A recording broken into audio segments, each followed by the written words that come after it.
श्री कृष्ण परमात्मने नमः।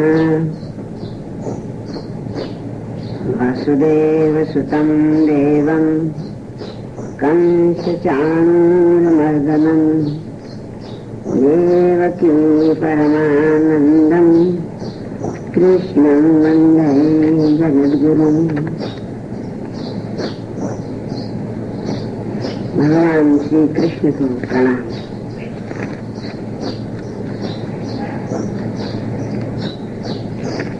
29 मई से 5 सितंबर तक विदेशों में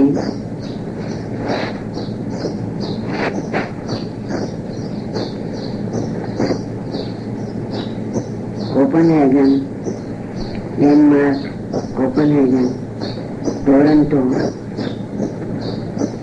America, Windsor, New York, Washington, Pittsburgh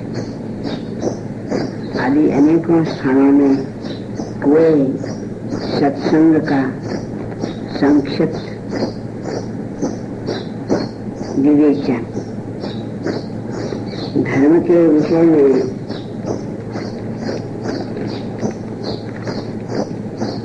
भारतीय धर्म आश्रम का वर्णन, ब्रह्मचर्य, गारस्थ, वानप्रस्थ और संन्यास, ये 4 आश्रम शास्त्रों में बताए गए हैं। इनके पालनीय नियमों का उपनिषद, स्मृति, महाभारत आदि के अनुसार ब्रह्मचर्य यथाशक्ति अध्ययन करते हुए ब्रह्मचर्य व्रत का पालन करने वाले पुरुष को चाहिए कि वह अपने धर्म में तत्पर रहे, विद्वान बने, संपूर्ण इंद्रियों को अपने अधीन रखे, मनि व्रत का पालन करे, गुरु का प्रिय और हित करने में लगा रहे, सत्य बोले तथा धर्म पारायण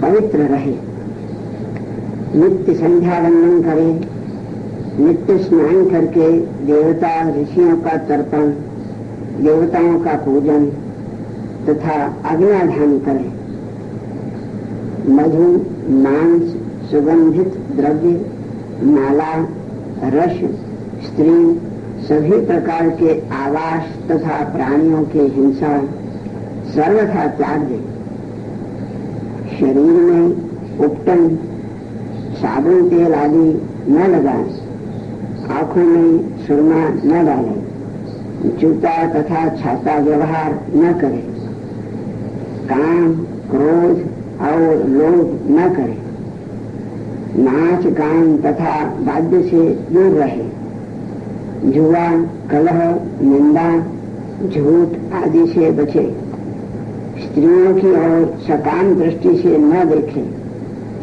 कभी उनका आलिंगन न करे, किसी की निंदा न करे, सदा अकेला सोए, कभी वीर्यपात न करे, अनिच्छा से स्वप्न में कहीं वीर्यपात हो जाए तो स्नान कर सूर्य का पूजन करे, 3 बार पुनर्मान इन ऋचा का पाठ करे, भोजन के समय अन्न की निंदा न करे, भिक्षा के अन्न को भविष्य मानकर ग्रहण करे, गुरु की आज्ञा लेकर एक बार भोजन करे, एक स्थान पर रहे, एक आसन से बैठे और नियत समय में भ्रमण करे, पवित्र और एकाग्र चित्त होकर दोनों समय अग्नि में हवन करे, सदा बेल या पलाश का दंड लिए रहे, रेशमी अथवा सूती वस्त्र या मृगचर्म धारण करे,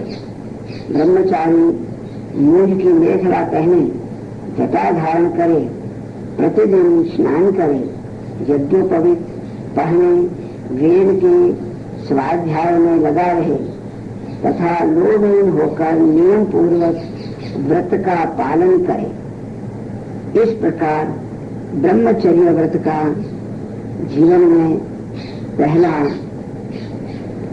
दूसरा गारहस्थ्य धर्म। गृहस्थ आश्रम ही चारों आश्रमों का आश्रयभूत तथा मूल है।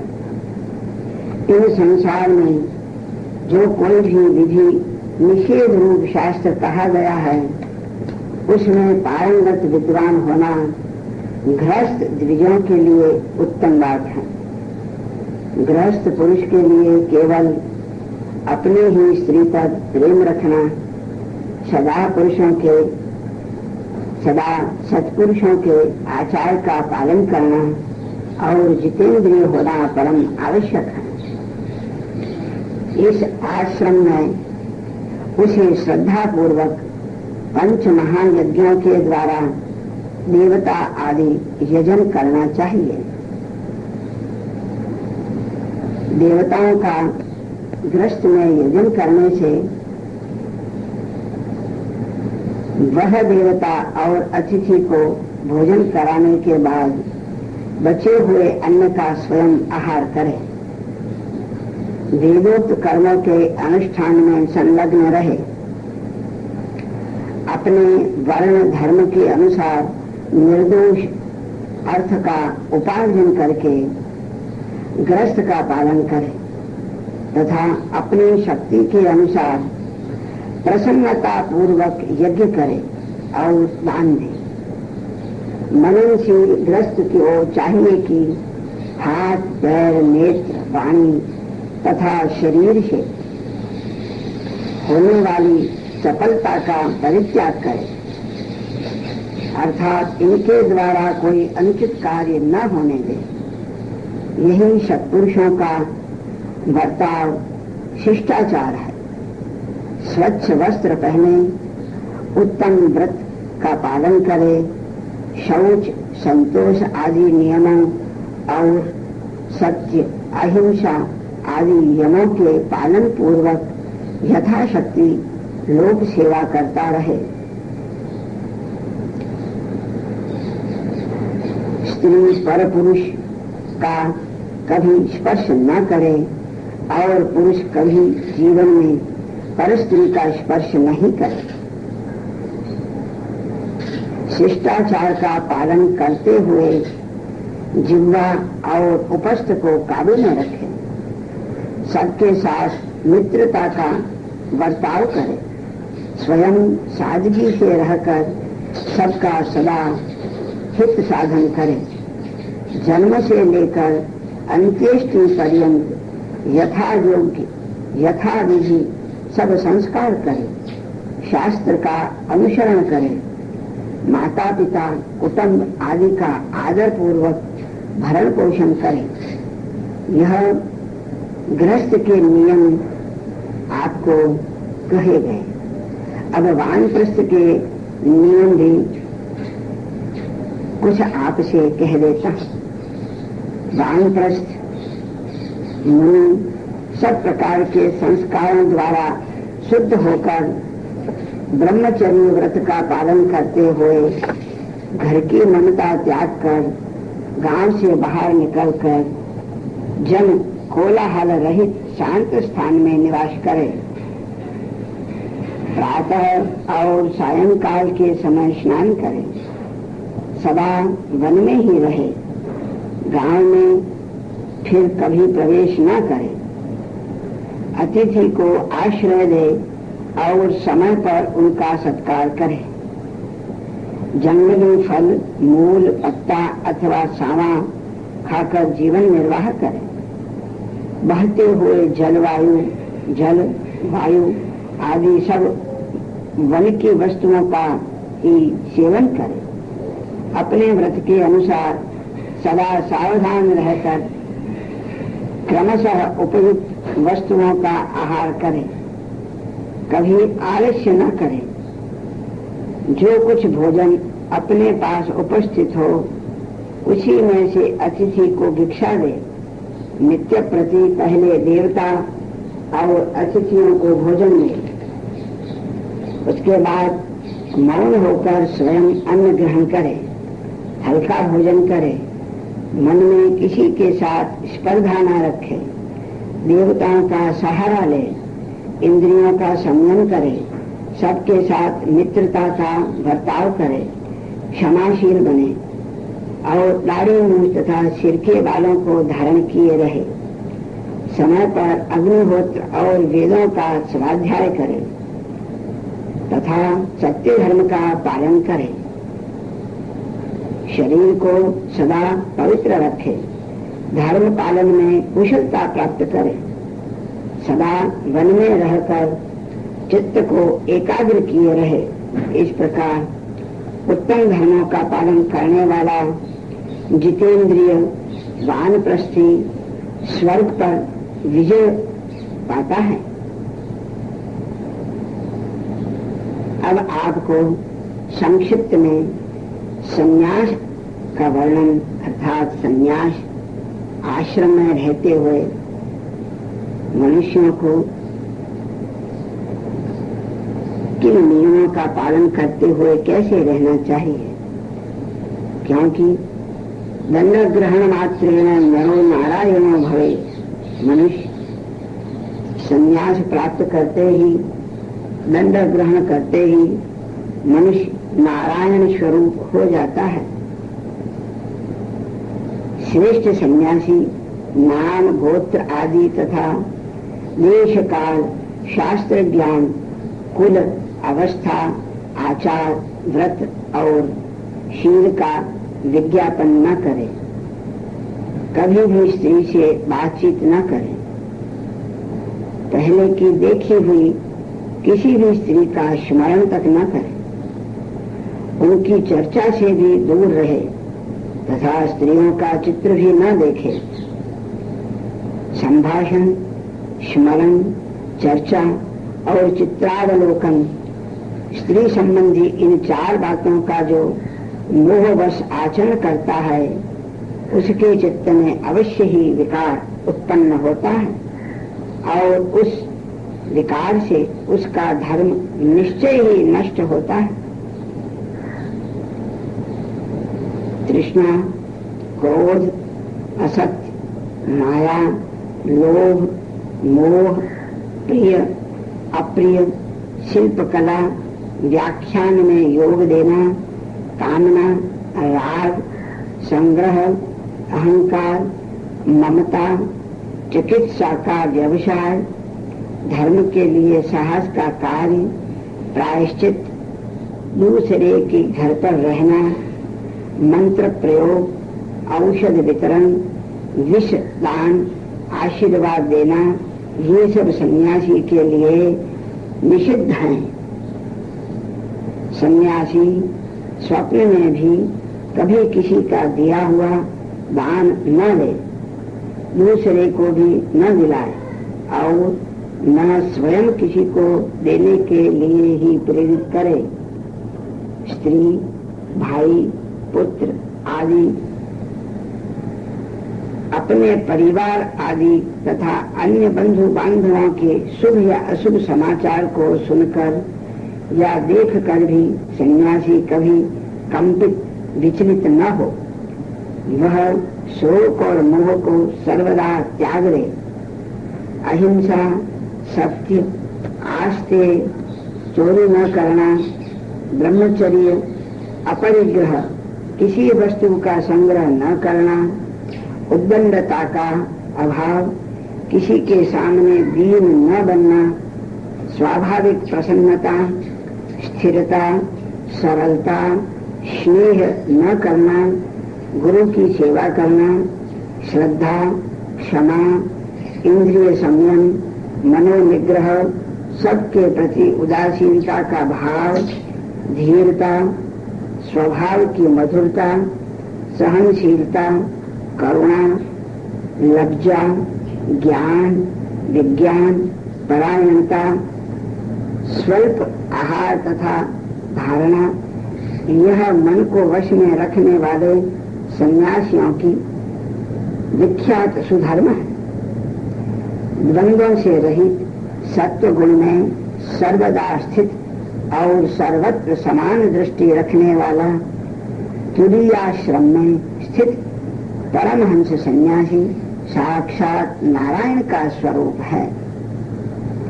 सन्यासी गांव में 1 रात रहे और बड़े नगर में 5 रात, किंतु यह नियम वर्षा के अतिरिक्त समय के लिए ही है।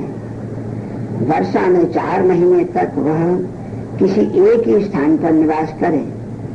भिक्षु गांव में 2 रात कभी न रहे। यदि रहता है तो उसके अंतःकरण में राग आदि का प्रसंग आ सकता है, इससे वह नरकगामी होता है। गांव के एक किनारे किसी निर्जन प्रदेश में मन और इंद्रियों के संयम में रखते हुए निवास करे। कहीं भी अपने लिए मठ या आश्रम न बनाए। जैसे कीड़े हमेशा घूमते रहते हैं, उसी प्रकार 8 महीनों तक सन्यासी इस पृथ्वी पर विचरता रहे। केवल वर्षा के 4 महीनों में वह किसी एक स्थान पर जो पवित्र जल से घिरा हुआ और एकांत सा हो निवास करे। सन्यासी संपूर्ण भूतों के अपने ही समान देखता हुआ अंधे, जड़, बहरे, गूंगे और पागल की तरह चेष्टा रखता हुआ पृथ्वी पर विचरण करे। अहिंसा, ब्रह्मचर्य, सत्य, सरलता, क्रोध का अभाव, दोष दृष्टि का त्याग, इंद्रिय संयम और चुगली न खाना, इन 8 व्रतों का सदा सावधानी के साथ पालन करे। इंद्रियों को वश में रखे, पाप, शठता और कुटिलता से सदा रहित होकर बर्ताव करे। खाने के लिए अन्न और शरीर ढकने के लिए वस्त्र के सिवा और किसी वस्तु का ग्रहण न करे। बुद्धिमान सन्यासी को चाहिए कि न तो दूसरों के लिए भिक्षा मांगे तथा न सब प्राणियों के लिए दया भाव से समविभाग पूर्वक कुछ कभी देने की इच्छा ही करे। दूसरों के अधिकार का अपहरण न करे। काम, क्रोध, घमंड, लोभ और मोह आदि जितने भी दोष हैं, उन सब का परित्याग करके सन्यासी सब ओर से ममता को हटा दे। अपने मन में राग और द्वेष को स्थान न दे। मिट्टी के ढेले, पत्थर और सुवर्ण को समान समझे। प्राणियों की हिंसा से सर्वथा दूर रहे तथा सब ओर से निष्प्रिय होकर मुनिवृत्ति से रहे।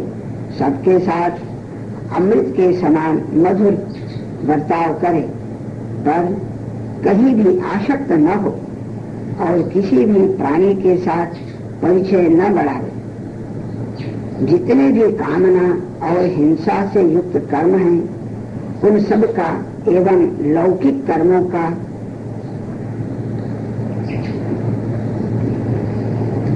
न स्वयं अनुष्ठान करे और न दूसरों से कराए। सब प्रकार के पदार्थों की आसक्ति का त्याग करे, थोड़े में संतुष्ट हो और सब और विचरण करता रहे। स्थावर और जंगम सभी प्राणियों के प्रति समान भाव रखे। किसी दूसरे प्राणी को उद्वेग में न डाले और स्वयं भी किसी से उद्विग्न न हो। सन्यासी को उचित है कि भविष्य के लिए विचार न करे, बीती हुई घटना का चिंतन न करे और वर्तमान की भी उपेक्षा न करे। नेत्र से, मन से और वाणी से कहीं भी दृष्टि दोष न करे। सबके सामने और दूसरों की आंख बचाकर कोई बुरा काम न करे। जैसे कछुआ अपने अंगों को सब ओर से समेट लेता है, उसी प्रकार इंद्रियों को विषयों की ओर से हटा ले। मान अपमान में समान भाव से रहे, छहों उर्मियों से प्रभावित न हो। निंदा, अहंकार, मत्सर, डाह, गर्व, दंभ, ईर्ष्या, असूया, दोष दृष्टि, इच्छा, द्वेष, सुख, दुख, काम, क्रोध, लोभ, मोह। असूया दोष दृष्टि को कहते हैं, मत्सर दाह को कहते हैं। मोह आदि छोड़कर अपने शरीर को मुर्दे के समान मानकर आत्मा से अतिरिक्त दूसरी किसी भी वस्तु को बाहर भीतर न स्वीकार करते हुए न तो किसी के सामने मस्तक झुकाए, न यज्ञ और श्राद्ध करें, न किसी की निंदा या स्तुति करें, अकेला ही स्वतंत्रता पूर्वक विचरण करता रहे। अर्थात उपनिषदों का स्मरण करे, उपनिषदों का अध्ययन करे, आत्मा का ही मनन करे।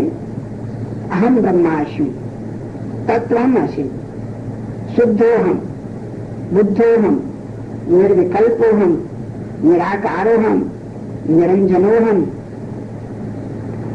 इस प्रकार महावाक्यों का मनन करता हुआ आत्मानुभूति करता रहे, अकेला ही स्वतंत्रता पूर्वक विचरण करता रहे। देवेच्छा से भोजन आदि के लिए जो कुछ भी मिल जाए उसी पर संतुष्ट रहे, न किसी का आवाहन करे और न विसर्जन, न मंत्र का प्रयोग करे न मंत्र का त्याग करे। कोई उसका अपना घर या आश्रम न हो, जनशून्य भवन, वृक्ष की जड़, देवालय, घास फूस की कुटिया, अग्निहोत्रशाला, नदी तट, पुलिन, पुलिन कहते हैं कछा, भूग्रह, भूग्रह का अर्थ है गुफा, पर्वतीय गुफा, झरने के समीप, चबूतरे या वेदी पर अथवा वन में रहे। जो सन्यासी निष्काम, निर्गुण, शांत, अनासक्त, निराश्रय, आत्मपरायण और तत्व का ज्ञाता होता है, वह मुक्त होता है, वह मुक्त हो जाता है, इसमें कोई संदेह नहीं। अरे भाई, टोरंटो निवासी 75 पैंडल ड्राइव, कमलकांत सुमति, अम्बिका, अरुणा रंजूरानी, लो भाई आज टोरंटो में आपके यहाँ चारों आश्रमों का वर्णन आपको सुनाया। कल अब आपको सनातन धर्म के विषय में कहेंगे। और भी टोरंटो में आपके स्वजन, इष्ट मित्र लोग आए गए हैं, तो सनातन धर्म के विषय में आपसे कह देते।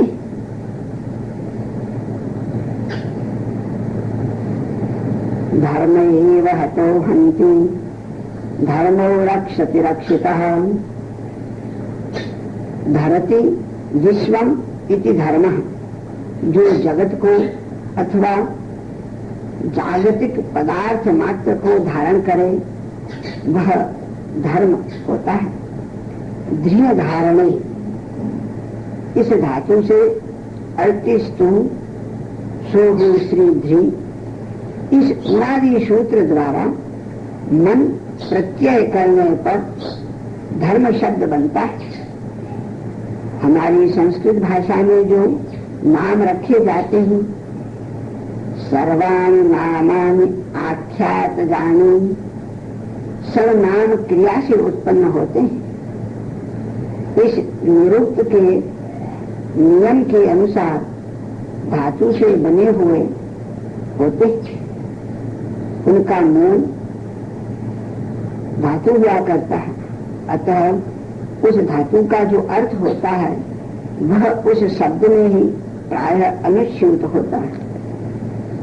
यदि वह धातु प्रोक्त अर्थ उस शब्द में सर्वांश में घटे तो वह यौगिक होता है, यदि बिल्कुल न घटे तो वह रूढ़ होता है। अर्थ होकर एक में नियमित हो जाए वह योग रूढ़ होता है। अतः धर्म शब्द भी धातु प्रोक्त अर्थ को धारण करता है, अतः इसे यौगिक व योग रूढ़ माना जाता है। फिर इस धर्म का विशेषण सनातन शब्द इस अर्थ को और भी स्पष्ट करता है। सना भव सनातन, सना एक अव्यय है जिसका अर्थ है सदा, जो सदा रहे वह सनातन होता है। सायं चिरम प्राण्ये प्रगे अव्ययेभ्यः चूटुरो तुट्च, इस पाणिनीय सूत्र से सना अव्यय को ट्युल प्रत्यय होकर अनुबंध का लोप होकर युवोरना कौ, इस सूत्र से यू का अन होकर तुट का आगम आने पर सनातन शब्द बनता है। अब सनातन धर्म का अर्थ हुआ पदार्थ मात्र का सदा रहने वाला धर्म, पदार्थ मात्र की सदा सत्ता रखने वाला, यह इसका परमार्थ हुआ। यह बात शास्त्र सिद्ध तो हुई ही, प्रमाण सिद्ध भी है, प्रत्यक्ष सिद्ध भी है और अनुभव सिद्ध भी है। अरे देखो, तुम्हारे मिलने वाले इस टोरंटो वासी बहुत लोग देखो पढ़ा रहे हैं, बहुत से लोग आ गए हैं, बहुत अच्छा हुआ, सत्संग भी अच्छा हो रहा है। तो भाई आपने कहा भी था कि हमारा श्री धर्म के विषय में हमें कहिए। आइए श्री साहब शांति बहू जी। अरे भाई सौभाग्यवती जी, अरे सौभाग्यवती बहुरानी जी, इन सबका स्वागत करो। धर्म का अर्थ शब्द शास्त्र से तो हम बता ही चुके, अब इसे प्रमाण से सिद्ध होता हुआ भी देखें। कृष्ण यजुर्वेद तैत्तरीय आरण्यक में धर्म के विषय में कहा गया है, धर्मो विश्वस्य जगतः प्रतिष्ठा उके धर्मेष्ठम प्रजा उपसर्जन्ति धर्मेण पापमपनुदन्ति धर्मे सर्वं प्रतिष्ठितं तस्मात् धर्मं परमं वदन्ति। धर्म ही संपूर्ण जगत अथवा जागतिक पदार्थ मात्र को प्रतिष्ठित स्थिर करने वाला है। धर्म के पास ही प्रजानन जाते हैं, धर्म से ही पाप दूर होता है। धर्म में सब पदार्थ मात्र की प्रतिष्ठा स्थिरता आता है, इसी कारण धर्म को सबसे बड़ा कहा गया है। धर्म शब्द के विषय में जिस बात को शब्द शास्त्र ने बताया, वेद ने भी उसके विषय में वही बात बतलाई है, तभी धर्म को सनातन धर्म कहते हैं। इस सनातन धर्म के दो विग्रह है, सनातनो धर्म अथवा सनातनस्य धर्म।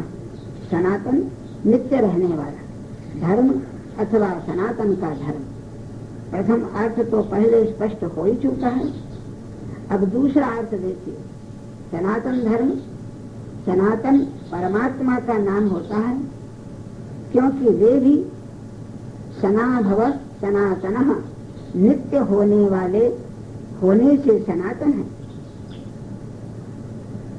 परमात्मा का कभी जन्म नहीं कहा जा सकता, न कभी उस परमात्मा को अपने पद से रिटायर किया जा सकता है, न उसका कभी मरण हो सकता है, तब वह स्वतः सनातन हुआ। श्री भगवद गीता में अर्जुन भगवान से कहता है, त्वमव्ययः शाश्वत धर्म गोप्ता सनातनस्त्वं पुरुषो मतो मे। हे प्रभु, तुम सनातन धर्म के रक्षक हो, कभी नष्ट होने वाले नहीं, इसलिए तुम सनातन पुरुष हो। योऽसौ अतीन्द्रियग्राह्यः सूक्ष्मो व्यक्तः सनातनः। मनुस्मृति के इस पद्य में भी परमात्मा का नाम सनातन कहा गया है। अथर्ववेद संहिता में भी कहा है, यो देवमुत्तरावन्तः मुपासते सनातनम। जो उच्च पद देने वाले सनातन देव की उपासना करता है वह सुखी तथा अन्न युक्त रहता है। सनातन मेन माहु उतादस्यात् पुनर्नवः। अथर्ववेद। उस देव को सनातन पुराण पुरुष व नित्य पुरुष कहते हैं, परंतु वह आज भी नया है। इससे जब परमात्मा नित्य हुआ तब उसका सनातन धर्म भी नित्य एवं अविकारी धर्म हुआ। उसमें परिवर्तन नहीं होता, वह एक रूप में रहता है। अतः इस धर्म का रक्षक भी परमात्मा ही सिद्ध हुआ। तभी श्रीमद् भागवत में भी कहा गया है, त्वत्तः सनातनो धर्मो रक्षते तनुभिस्तव।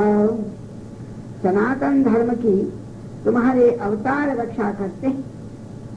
महाभारत में भी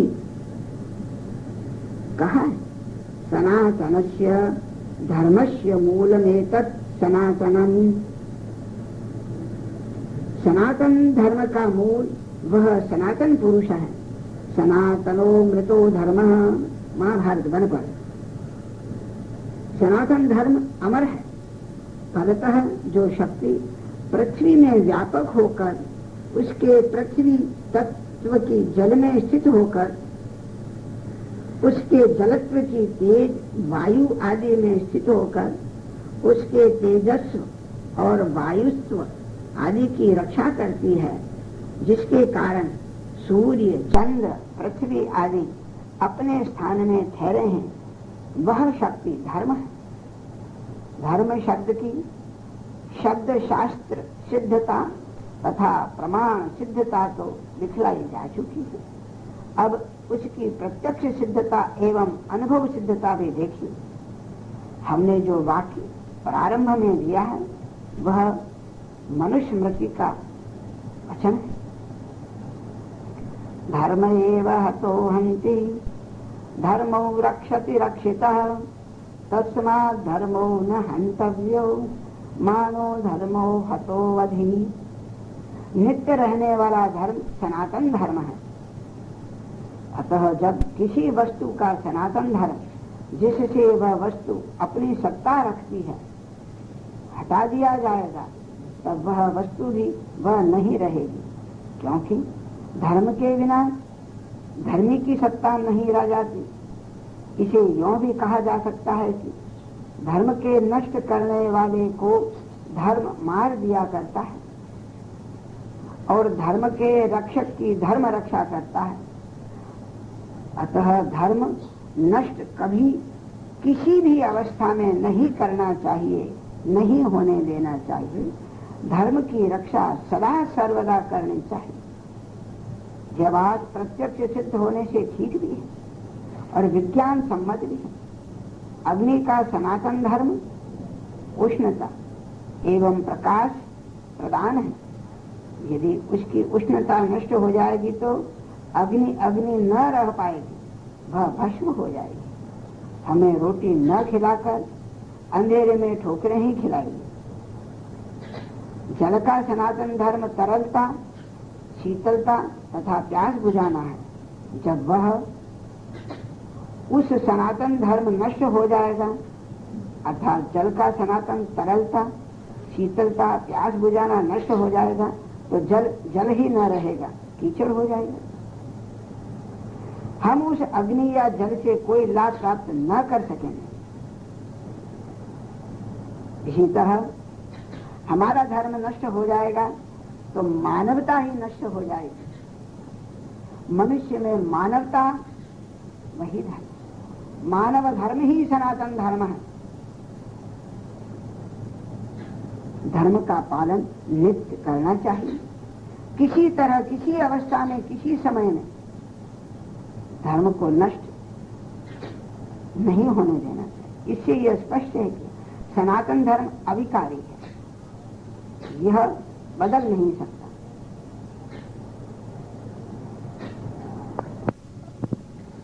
इससे स्पष्ट होता है कि सनातन धर्म अविकारी और बदल नहीं सकता।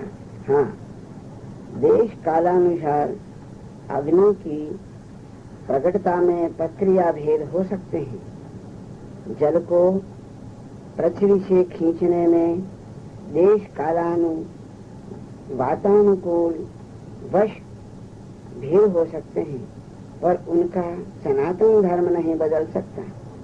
पहले दिया तले अंधेरा होता था, अब दिए के ऊपर अंधेरा हो गया है। पहले चकमक के रगड़ से अग्नि निकाली जाती थी, फिर दिया सलाई से घिसकर अग्नि को निकाला जाता रहा। अब लाइटर से अग्नि निकालिए, पर उन अग्नि का ऊपर जाना प्रकाश धर्म तथा उष्णता धर्म कोई बदल नहीं सकता। फलतः सनातन धर्म भी मर नहीं सकता, बदल नहीं सकता। यदि हम इसे मारेंगे तो हम भी मरेंगे, यदि इसके स्वरूप को बदलेंगे तो हम भी वे वहां रहकर कुछ और हो जाएंगे, जिससे हमें कोई पहचान भी नहीं सकेगा। इसलिए इस धर्म का मुख्य आश्रय भी प्रमाण रखा गया है, तर्क नहीं। कारण यह है कि तर्क अप्रतिष्ठित होता है, बदलता रहता है, परंतु प्रमाण बदलता नहीं। प्रमाण भी इसमें परमात्मा का वचन वेद रूपी रखा गया है, तथा परमात्मा तक पहुँचे हुए ऋषि मुनियों के वचन, स्मृति एवं पुराण रखे गए हैं। तर्क पुरुष की विद्या से उद्भावित होता है। श्रेयास करने निरुक्त में पुरुष की विद्या को अनित्य बताया है। तब यदि धर्म को तर्क पर रखा जाए, प्रमाण पर, आगम पर न रखा जाए, तो धर्म भी क्षण क्षण में परिणाम कृतिक होकर नष्ट होने वाला बन जाए। न्याय शास्त्र तर्कशास्त्र माना जाता है, पर वह भी कोरे तर्कशास्त्र को न रखकर आगम प्रमाण को भी साथ ही रखता है। देखिए, न्याय को आन्वीक्षिकी विद्या कहते हैं।